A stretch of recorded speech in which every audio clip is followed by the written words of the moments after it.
Hey everyone, my name is Riley, and in this video we will be comparing Shockbyte and NodeCraft to help you decide which of these is the best game server hosting provider for you. In order to do this, we will be comparing the server specs, the customer support, the price of both of these server hosting providers. So if you are weighing up going with either of these two server hosts, this video will help answer the question of which is the best. Now, jumping right in, the first thing that's super important here is making sure that both of these gaming server hosts actually provide server hosting for the game that you are looking for.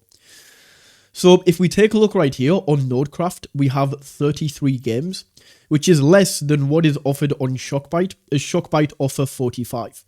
As we can see right here, they offer 45 games compared to 33 on NodeCraft. With that being said though, all of your main games that you are looking for, the most popular ones, Minecraft, Ark, Valheim, Project Zomboid, Gary's Mod, Palworld, all of the main games are going to be on both of these. But if you do have a smaller game that you are not sure is going to be on here, then you can just go ahead and we can search for this. So let's search for like Killing Floor. As you can see, this is on NodeCraft, and then we can do the same on Shockbyte right here. And we can see Killing Floor is on this as well. Now, in terms of the pricing between these two server providers, what you are generally going to find is that NodeCraft is a little bit more expensive and Shockbyte is going to be a little bit cheaper. Let's do this with the most popular games, so we can come over here to Minecraft on both of these. And as we get into the pricing, if you do want to sign up to either Shockbyte or NodeCraft at any point throughout this video, I will leave my affiliate links down in the description. So these are affiliate links. If you do sign up using those links, I'll earn a small commission at no extra cost to you. And signing up through those links will also give you access to the best deals and discounts available. So if we start on Shockbyte right here, as you can see with this discount, you get 25% off your first payment, which makes your first payment for the first month $23. And then every month after that is going to be $32 for this 8GB of RAM server. So just to make this fair, let's ignore this first month right here, and we can just concentrate on the average, which is $32 per month. Now, as I say, on NodeCraft, this tends to be more expensive because if we take a look right here, this is just $40 per month straight out for this same 8GB of RAM server. These initial prices don't really show the full picture though, because look at this. If we take a look at what you actually get with these, you can see we have 7 swap and save instances. I'll explain what these are in a second. We also get 40GB of storage and 80GB of cloud backups. Whereas if we go over here to Shockbyte and we click into this, when we configure the server, we actually have to add these, which is going to bump the price up a little bit. So going down, you can see that already with NodeCraft, we have 7 instances that come with this.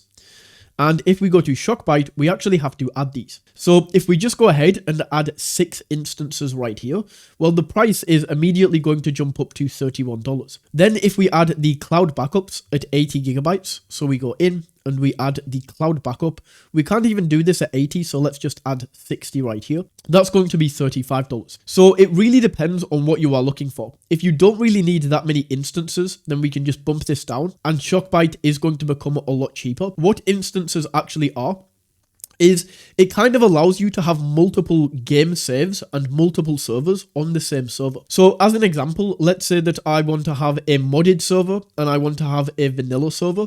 Well, what you would have to do if you didn't have instances is you would have to buy 2 separate hosting plans, right? But with instances, what these allow you to do is, let's say I go ahead and buy 3 instances right here. Well, I could have a modded save, I could have a vanilla save, and then I could have a creative save. And all I have to do, rather than buying different hosting packages, instead I can go to the server panel right here. And as you can see, I have 3 different worlds and 3 different saves. And all I have to do is, if I want to switch that over and play a different save, is I just click on switch right here. This world will then become active and I can play on that world and I can play with my friends on that save instead. So as I say, if you don't need instances, we can drop that back down to here. Backups, what I would say about this is really with backups, 80 gigabytes is overkill unless you're running a huge server with like 20 different people. If you just have a relatively small server, even if you're updating this every day, like 30 to 40 gigabytes is going to be absolutely fine. So realistically, unless you don't need any tiers and you don't need any backup, that is the only time that Shockbyte is going to be cheaper for Minecraft. So that's specifically with Minecraft. Beyond that, what I would say is Shockbyte does tend to be cheaper with other games. So if I open up Palworld right here on both of these, with Palworld, we can see this is much cheaper. So as an example, if I just open this up right here, Grizzbolt, we can see that this automatically comes with 7 gigabytes of RAM. But let's just bump this up to 8 so it's the same. And we can see that this is going to be $23 per month, ignoring this initial discount. Whereas if we go over to NodeCraft, once again, the same 8 gigabyte of RAM server sticks at $40 per month. So that is pricing. The next thing that we are going to take a look at is specs. And in general, in terms of the specs, the specifications, the server hardware, Shockbyte is a little bit better.